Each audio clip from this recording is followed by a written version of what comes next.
കിട്ടണം 2 പ്രാവശ്യം കാണും. എല്ലാം മോഹൻലാൽ സ്റ്റൈലും പ്രത്യേക ആക്ഷൻ രംഗങ്ങളായാലും ശരിയാണ്. ഭയങ്കരമായി നമുക്കൊരു ആകാംക്ഷയുടെ മുൻനിരയിൽ നിർത്തുന്ന രീതിയിലുള്ള നല്ല പടം, സൂപ്പർ പടം, കിടിലം. മലയാളത്തിൽ ഏറ്റവും നല്ല സംവിധാന മികവോടുകൂടിയുള്ള ഏറ്റവും നല്ലൊരു പടം. അലച്ചലച്ച് തൊണ്ടയൊക്കെ പോയി സൂപ്പറാണ്. ഒരു 450 കോടിയൊക്കെ അടുത്ത ആഴ്ച പ്രതീക്ഷിക്കാൻ പറ്റുന്ന അടിപൊളി സൂപ്പർ സംവിധാനം. മോഹൻലാലൊക്കെ കിടിലം. ഇല്ല, ഫസ്റ്റിന്റെ അത്ര ഇമ്പാക്ട് ഉണ്ടാക്കാൻ സാധിച്ചിട്ടില്ല. കഥ തന്നെ ഫസ്റ്റിന്റെ അത്രയും വന്നിട്ടില്ല, എക്സ്പെക്ടേഷൻ ഒന്നും വന്നിട്ടില്ല. നമ്മൾ പ്രതീക്ഷിച്ച ഒരു സാധനം കിട്ടിയിട്ടില്ല. ലാലേട്ടന്റെ കുറെ മാസം അല്ലേ മലയാളത്തിൽ ഒരു ടോപ്പ് നോച്ച് വാവ് ഫാക്ടർ ഒന്നുമില്ല. പടമുള്ളതാണ്, സൂപ്പർ പടം, കിട പോയി കാണും. ലൂസിഫറിന്റെ കുഴപ്പമില്ല, ജസ്റ്റ് എന്താ കുഴപ്പമില്ല, അത്രേ പറയുള്ളൂ. വലിയ ഹൈപ്പിന്റെ അത്ര ഇല്ലായിരുന്നു. സാധാരണ ഒരു നോർമൽ കഥ. പക്ഷെ തേർഡ് പാർട്ടിയിൽ എന്തെങ്കിലും കാണുമായിരിക്കും. എടുത്തു പറയാൻ സെക്കൻഡ് ഹാഫിന്റെ തുടക്കത്തിൽ കുറച്ച് മാസീൻ ഉണ്ടായി, അതൊക്കെ ഭയങ്കര നല്ല രസമായിരുന്നു. പിന്നെ ഫസ്റ്റ് ഹാഫ് ഒരു ഹോളിവുഡ് ലെവലൊക്കെ ഉണ്ടായിരുന്നു. ഒരു എന്താ പറയുക, നമ്മൾ ഞാൻ പ്രതീക്ഷേൻ്റെ അപ്പുറമാണ് പടം വന്നേക്കുന്നത്. കാരണം ഞാൻ ലാലേട്ടന് ഭയങ്കര ഫാനാണ്. പ്രതീക്ഷേനെക്കാളും ഒരുപാട് നല്ല രീതിയിൽ പടം വന്നിട്ടുണ്ട്. പൃഥ്വിരാജ് എന്നുള്ളൊരു ഡയറക്ടറോട് ഭയങ്കര റെസ്പെക്റ്റ് തോന്നുക. ഒരു ഡയറക്ടറിനെ നമുക്ക് കിട്ടിയതിൽ ഒരുപാട് ഹാപ്പിയാണ്. ലൂസിഫറും ഇതുമായിട്ട് കമ്പയർ ചെയ്യാൻ പറ്റൂല. രണ്ടാണ് ടോട്ടലി ഡിഫറെൻ്റ് ആണ്. എന്തായാലും പോയി കാണേണ്ട പടം തന്നെയാണ്. നമ്മൾ ഒരുപാട് പ്രതീക്ഷിച്ചിട്ട് പോയി, അതുകൊണ്ട് നമ്മൾ അക്സെപ്റ്റ് ചെയ്ത് അത്രയും വന്നില്ല. എന്നാലും കൊള്ളായിരുന്നു പടം. നിരാശയില്ല, കൊള്ളാം. നമ്മൾ ഒരുപാട് പ്രതീക്ഷിച്ചിട്ട് പോയി, അതുകൊണ്ടാണ്. നല്ല സൂപ്പർ സിനിമ കേട്ടോ. നല്ല എൻജോയ് ചെയ്തിരുന്ന് കാണാൻ പറ്റി. പിന്നെ നമ്മുടെ ലൂസിഫറിനെക്കാട്ടിലും കുറച്ചുകൂടെയൊക്കെ നല്ല രീതിയിൽ എടുത്തിട്ടുണ്ട്. കാരണം ലാലേട്ടൻ്റെ എൻട്രിയൊക്കെ എന്ന് പറഞ്ഞാൽ സൂപ്പർ, അടിപൊളി. പൃഥ്വിരാജിൻ്റെ എൻട്രിയും അടിപൊളി.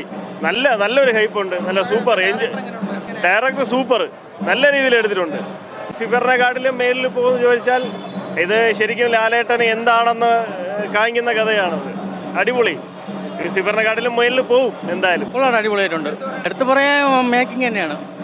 കഥ നോക്കണ്ട, മേക്കിംഗ് അടിപൊളിയായിട്ടുണ്ട്, സൂപ്പറായിട്ടുണ്ട്. നമ്മൾ L3 വരുമ്പോൾ ബാക്കി അറിയാം. പക്ഷേ ഇപ്പോഴും ഫസ്റ്റ് ഹാഫിൻ്റെ ഒരു ലെവലിൽ കൊണ്ട് വച്ചേക്കണേ ഉള്ളൂ. L3 വന്നാലേ മൊത്തത്തിൽ എല്ലാം കൂടെ അറിയാൻ പറ്റുള്ളൂ. അടിപൊളിയായിട്ടുണ്ട്. നമ്മൾ പ്രതീക്ഷിച്ച വില്ലൻ തന്നെയാണ് അവസാനം എത്തിയതും, അതും അടിപൊളിയായിട്ടുണ്ട്. പടം ഗംഭീരം. ഇന്റർനാഷണൽ പടമല്ലേ, അടിപൊളിയല്ലേ, സൂപ്പർ ഗംഭീര പടം, വേറെ ഒന്നും പറയില്ല. എമ്പുരാൻ വേറെ ലെവൽ, ലൂസിഫർ വേറെ ലെവൽ. കിടിലം BGM, നല്ല തിയേറ്റർ എക്സ്പീരിയൻസ്, പിന്നെ നല്ല കിടിലം ക്യാമറ സെറ്റപ്പ്, പിന്നെ ലൊക്കേഷനൊക്കെ അടിപൊളിയാണ്. പടം പറയാൻ പറ്റുമോ, അത്ര അടിപൊളിയാണ്. എല്ലാവരും ഭയങ്കര ആവേശത്തിലാണ്. എല്ലാവരും ലോകമെമ്പാടും എല്ലാവരും റിലീസ് ചെയ്ത് എല്ലായിടത്തും ഭയങ്കര ആവേശത്തിലല്ലേ പടം. ഭയങ്കര രസമല്ലേ. പ്രതിഷ്ഠ ആളല്ല. ഓക്കെ, എന്തായാലും നന്നായിട്ടുണ്ട്. ഞെട്ടും. ഒരുപാട് സമയങ്ങൾ നല്ല രോമാഞ്ചം അടിക്കുന്ന സംഭവം സീനുകളുണ്ട്. അടിപൊളി പടം, എല്ലാവരും വന്ന് കാണണം. അത്ര ഗംഭീര പടം. Normal Malayalam movie bro. കാണിക്കുന്ന അത്ര ഹൈപ്പോ കാര്യം നടന്നില്ല.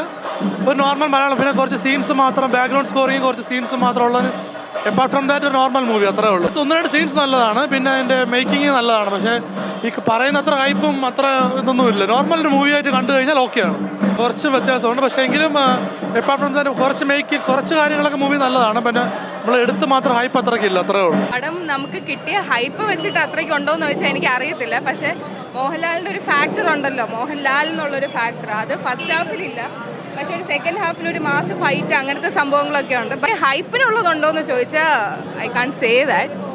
പോയിന്റ് എന്നല്ല, നമുക്ക് വന്നൊരു ഹൈപ്പ് ഉണ്ടായിരുന്നില്ല, അത്രയ്ക്കുള്ളതില്ല.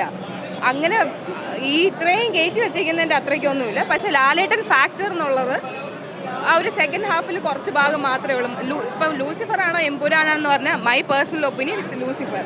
ഇതിൻ്റെ ഒരു ലെവലിന് എനിക്ക് പേഴ്സണലി വയലൻസ് ഇച്ചിരി കൂടുതലുണ്ട്. ലൂസിഫറിന് അത്രയ്ക്ക് വയലൻസ് ഇല്ലായിരുന്നല്ലോ. കുറേ മാസ് ഡയലോഗ്സും കുറേ പഞ്ച് സീൻസൊക്കെ ഉണ്ടായിരുന്നു, അതൊന്നും ഇതിലില്ലായിരുന്നു. വയലൻസ് ആണ് കുറച്ചധികം കൂടുതലായിട്ട് തോന്നിയത്. Theatre experience is good. Mass BGM, പിന്നെ ആ സീൻസും ലൊക്കേഷൻസൊക്കെ അതൊക്കെ സൂപ്പറാണ്. പക്ഷേ ആ ലാലേട്ടനെ നമ്മൾ എക്സ്പെക്ട് ചെയ്യുന്നത്, because every one was saying 6 വർഷത്തിന് ശേഷമുള്ള ലാലേട്ടൻ മൂവി എന്നുള്ള ആ ഒരു മാസ് ഫീൽ ചെയ്തില്ല എന്നേ ഉള്ളൂ. പക്ഷേ as A movie it is good, പക്ഷേ ആ ഒരു മാസ് ഫീലിംഗ് വാസ് മിസ്സിങ്.